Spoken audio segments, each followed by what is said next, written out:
Sadnam. So Yogi Bhajan, the master of Kundalini Yoga, warned us of this time that we're in right now. And he said humanity would be feeling a disease called space fever. It's called space fever. And it's caused by technology progressing so fast that humanity can't keep up with it. And what it does, it makes us feel deeply uncomfortable in our space. It makes us feel deeply dissatisfied in the space or the environment that we find ourselves in. No matter how idyllic, right? So you could be in a completely paradise, but still you can't relax and just be in that space. You want to be somewhere else. So technology makes it possible that we don't have to interact with our environment in the space that we're in. Because now you can communicate in real time with someone who lives halfway around the world. You can read a news post from something that's happening in real time far, far, far, far away from you. You can be communicating to somebody who's in the next room, right, with your gadget. So it all facilitates this illusion of being able to escape your space, right? You're escaping your space because your consciousness is going somewhere else, right? To somebody else in another space, to the past, to the future.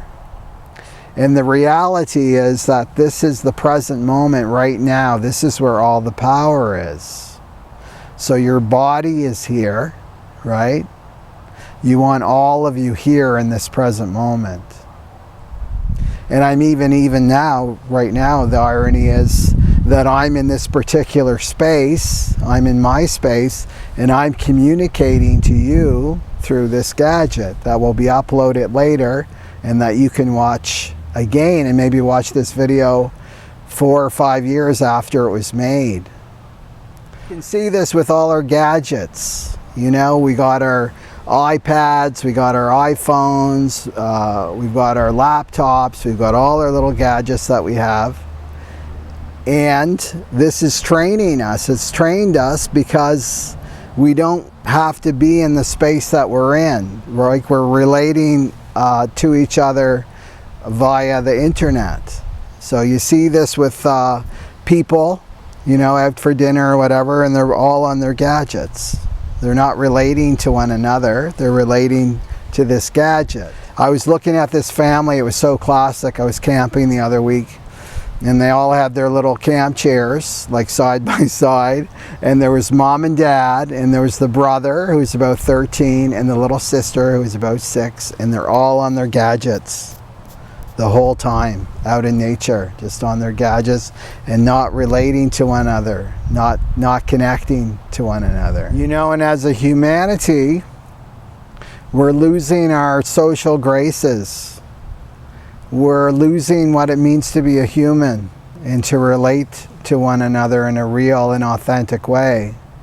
And the younger generation are asking really interesting questions like, how do I have a conversation with somebody? Like a real conversation with somebody that's in 3D. How can I share my feelings over 145 characters and not use emoticons? How can I be in this present moment and not feel compelled to videotape it or take pictures of it, right? Or tweet about it or Facebook about it? How can I just be here in this present moment?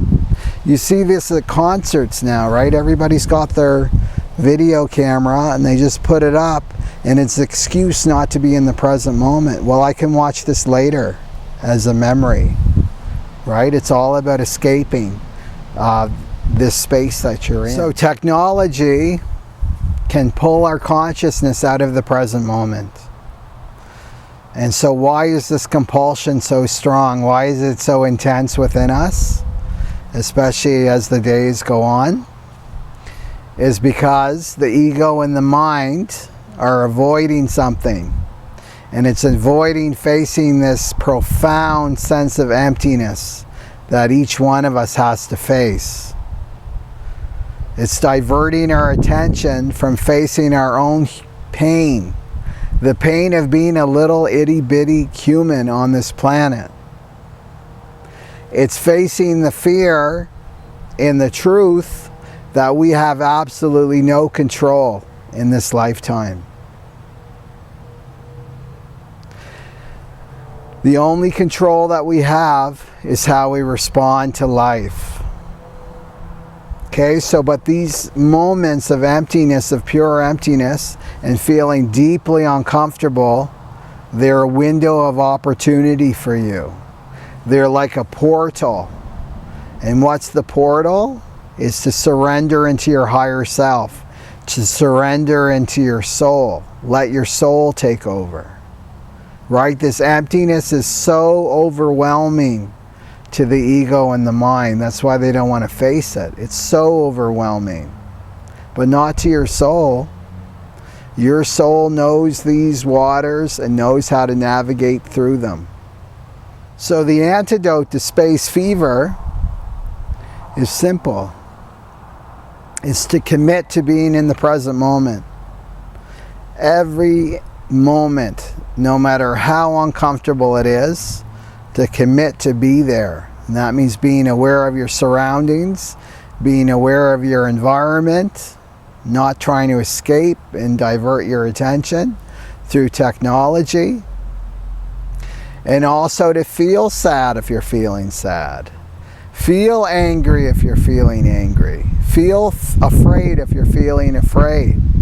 Just commit to it. Right? This is what it means to be authentic. So the other thing that you can do is gather with like-minded people in your life. People that understand you. They understand when you say this emptiness. They've experienced it themselves. People that aren't afraid to be vulnerable and transparent. People that are not afraid of your truth. Those are the people that you want to be hanging out with. So in order to interact with technology, now you need consciousness and mental discipline. Because you want technology serving you, not the other way around. So you do this with meditation. And I can't stress that enough. And not just meditating once in a while, but meditating every single day. So it doesn't matter what tradition that you're drawn to, like what meditative practice you love. But it just matters that you do something every single day. That's what matters the most. You know, I'm biased because Kundalini Yoga and meditation is like my main tool. And I'm going to tell you right now, it can work on the craziest mind. The craziest Western mind, it will work. It works.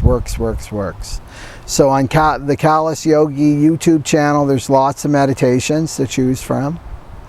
And I've got one above my head. This is a good one to click. Okay? And this meditation will take you deeply into yourself. And you using mantra and mudra. Okay, so please send this to your friends and your loved ones, especially if somebody's like struggling with insomnia or they just can't turn that mind off. Just get them to practice this meditation. Okay, Sat Nam.